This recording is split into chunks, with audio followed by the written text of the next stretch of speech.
অবশেষে কি ভাঙতে যাচ্ছে দীর্ঘ এক দশকের অপেক্ষার বরফ? এই প্রস্তাবিত নবম পে স্কেলের মূল কাঠামোতে সরকারি কর্মকর্তা কর্মচারীদের জন্য সর্বোচ্চ ১৪০ থেকে ১৪২% পর্যন্ত মূল বেতন বা বেসিক বৃদ্ধির জোরালো সুপারিশ করা হয়েছে।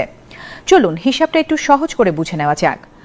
অর্থাৎ নিম্ন আয় কর্মচারীদের মূল বেতন বাড়বে প্রায় দ্বিগুণ। অন্যদিকে সরকারের সর্বোচ্চ পদমর্যাদার প্রথম গ্রেডের কর্মকর্তাদের মূল বেতন বর্তমানের ৭৮,০০০ টাকা থেকে বাড়িয়ে করার প্রস্তাব দেওয়া হয়েছে ১,৬০,০০০ টাকা।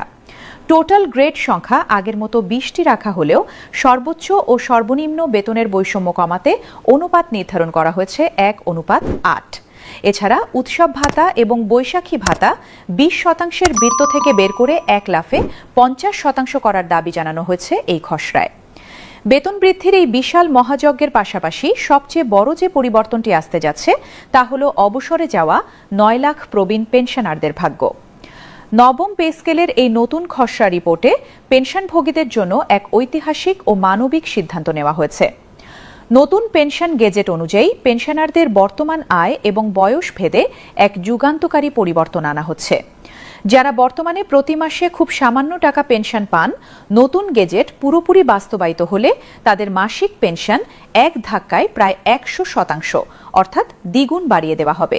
যাদের পেনশন ২০,০০০ থেকে ৪০,০০০ টাকার মধ্যে তাদের জন্য ৭৫% এবং ৪০,০০০ টাকার ওপরের পেনশনারদের জন্য ৫৫% বৃদ্ধির সুপারিশ রয়েছে। এর ফলে অবসরে যাওয়া প্রবীণ নাগরিকেরা বর্তমান বাজারের সাথে তাল মিলিয়ে সসম্মানে জীবনযাপন করতে পারবেন। তবে এই নতুন গেজেটে সবচেয়ে বড় চমক আর মানবিক স্পর্শটি দেওয়া হয়েছে চিকিৎসা ভাতায়, যা নিয়ে সামাজিক যোগাযোগ মাধ্যমে সবচেয়ে বেশি পজিটিভ চর্চা হচ্ছে। দীর্ঘদিনের দাবি মেনে নিয়ে ৭৫ বছরের বেশি বয়সী প্রবীণ পেনশনারদের জন্য মাসিক চিকিৎসা ভাতা ১০,০০০ টাকা করার প্রস্তাব করা হয়েছে। অন্যদিকে ৫৫ থেকে ৭৪ বছর বয়সীদের জন্য ৮,০০০ টাকা এবং ৫৫ বছরের নিচে যাদের বয়স তাদের জন্য ৫,০০০ টাকা চিকিৎসা ভাতার কথা বলা হয়েছে।